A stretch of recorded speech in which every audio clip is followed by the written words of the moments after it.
Wow. Okay. Well, look at that. We got us a cinematographer, a photographer, and a barista all in one. I mean, it don't get no better than that, does it?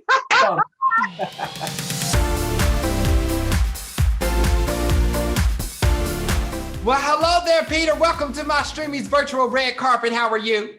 I'm great, man. How are you? I'm absolutely wonderful. I love your set. Are you at home right now? I'm in my office, actually. It's my studio. Oh, I love the black tone and the brown. It's so moody. I wish my house looked like that, but I'm not about to paint all my walls black. Yeah, man, it's got a good vibe for sure. It's definitely, all the cameras can get distracting though. Really? How so? Yeah. Huh? Oh, I'm always playing with them, trying to take them apart, adding new ones, rearranging them all the time. Little OCD, so yeah. Okay, now tell us, when did you start getting interested in cinematography? You know what? It was a long time ago, but I grew up going to school, going to college, never really very interested in it at all. I got a camera as a gift, and I actually went to return the camera, but I was past the return date, so I bought a memory card instead, and then I got hooked from that point on. Oh, wow. Okay. Now, I went to film school, but listen, if you give me a camera, I don't really know what to do with it. It was a challenge for me to even set up this camera. Yeah, I think, hey, sometimes I feel the same way. Oh my gosh. So since you've been in the pandemic, have you been able to find new ways to use your cameras and find and like experiment with different type of shots that you necessarily wouldn't have done or had the time to do outside of it? Yeah, totally. I think like everyone kind of is forced to figure that out. You're shooting the same stuff kind of in the same space over and over without the means to travel or see the same people you collaborate with. So it kind of comes down to like, how do we MacGyver this? How do we rework this so that it's fresh for us, the creators, as well as the audience? So there's been a lot of different changes we've made, new series we've made, new ways of approaching content, lighting stuff, just trying to make it feel different, tell stories differently. And it's been a challenge to say the least, but I've kind of welcomed the challenge, and it's been, as much as the pandemic is not a good thing, I kind of think that the forced shift in change has been a good thing for my creativity. That's wonderful. I'm glad to hear that. I could honestly say the same. I think I've been a lot more creative now in this space than I ever have been before. Yeah, well, you have to be, right? All right, exactly. Now, are you more of a still photography person or do you prefer moving picture? I would say like the passion, the love is in still photography. I would say like if I had to choose one, I would probably go with that one. Okay, cool. Yeah. Now, where are you from? So I'm from Toronto, Canada. Okay, Toronto, Canada. Now, I hear you are a coffee lover. Oh, just a tad. Uh-huh. How many cups of coffee do you drink a day? You know, probably like a full pot to 2 pots of a Chemex. So I don't know, that probably equates to like 3 to 4, maybe. Oh wow. I don't even know how are you able to sleep? Yeah, surprisingly, I sleep very well. Maybe that's part of it. Maybe my body just accepts it as some foreign sleep aid. I don't know. That is so funny. You know what's so interesting? Every time I meet someone that is, a photographer or anything like that, or a cinematographer, they always love coffee. It feels like all people that work with cameras love coffee. Is that just like something that just happens, that just goes hand in hand? I think so. I think it's like that kind of millennial, like kind of half hipster thing. It looks good. It's fun to photograph. It's fun to film. It's cool. It's a cool pastime. There's a little bit of like artsiness and craftiness to it, just like, brewing beer or those types of things. It just kind of falls into that category, which I think is kind of in right now. But I never used to like it. There was a time where Peter McKinnon, most certainly hated coffee.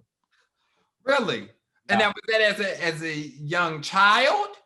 Right up until I would say 2013. My wife like made me try it over and over and over until one day I was like, this is incredible. I don't know how I was ever not a fan. And now you're addicted. Oh man, just it's bad in the best way. Now do you just drink it black? Yeah. Oh, I figure like if I'm gonna have multiple cups, if I was putting sugar in it and milk in it, it would just go a wrong direction. That is so interesting to me. You're not the first person I've talked to today that said that they just like their coffee black. I could never drink it like that. Like I gotta doctor it up. It depends where you get it from though. If I'm going to like like you guys in the States, like Dunkin' Donuts or something like that, I need a good 2 milk, 2 sugar, just dirty it up big time. But if I'm going to make it and time it and weigh it and do all those artsy, crafty things, for sure, just black. Wow. Okay. Well, look at that. We got us a cinematographer, a photographer, and a barista all in one. I mean, it don't get no better than that, does it? Now, tell me, did you ever imagine that with doing photography and working with the camera, that you would find yourself being nominated for a Streamy Award? No, never, ever crossed my mind even for like a second. What does it mean to you? Oh, dude, it means everything. Like any artist or any creative of any genre or anything at all, you just want to be recognized. You just want to be validated. You want to be recognized. You want to know that people not only saw your work, but liked it, and then liked it enough to put you in a category with other creators that you look up to and that you watch, that you also are a fan of, to then be awarded something for that work. That's the highest form of being validated and recognized for your creativity and all the work and hard hours that you put in every day, dude. It's insane. So it's the highest possible honor that any artist could have to get nominated for anything, let alone what you guys are doing here. I love that. That has been a constant theme today, is people talking about just the ability to be recognized and to know that you're doing something right with the talent that you have, and to feel like you are headed down the right path. So I think that is amazing. That is something that we all share on a common level, no matter what kind of category of content creation that you fall into. Yeah, absolutely. Amazing. Yeah. Now, my next question for you is, for someone that is interested in getting into photography or cinematography, what are your tips, or what are some things that they should start to get at the base level? Product wise, or what should they just start doing to kind of get into the mindset? Yeah, to get into it, Yeah, I always started by like watching a lot of like shows that inspired me. So listening to music and watching shows really helped my imagination kind of run wild, and like kind of helped me find the path of the stories that I wanted to tell and the way I wanted to tell them, how I wanted to inspire people with what kind of music would set the mood. And the more I watched from other creators and the more I dove into the platform and explored that to see who was out there and who was doing things what way, that really helped me like find my own voice, which then you just got to start. You just got to jump right into it and start doing it.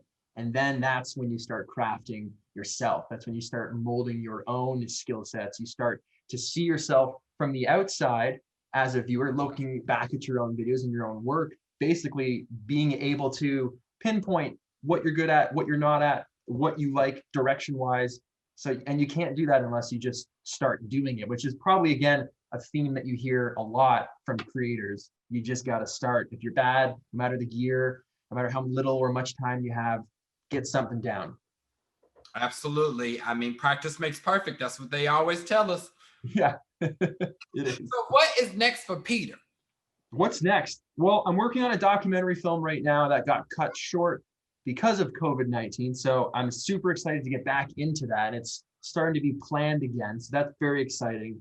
And then I've just taken up a couple hobbies outside of the craft to keep my mind sharp, to give me something else to work towards that gives you a bit of a break, because I feel like that mental health break is really important as far as not diving 1,000% into one thing.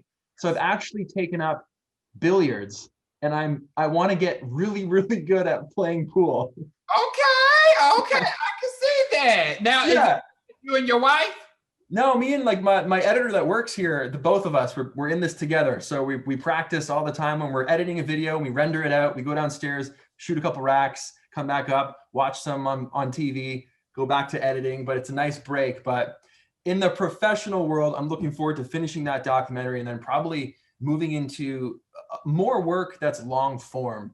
I really like being able to tell stories over months at a time, not just having a day or two to make a video and put it out, or put out a video in 4 days or a week. Being able to craft something and learn about the subject or the character or create that story arc. Those things fascinate me. On top of a curveball here, I want to do more comedy.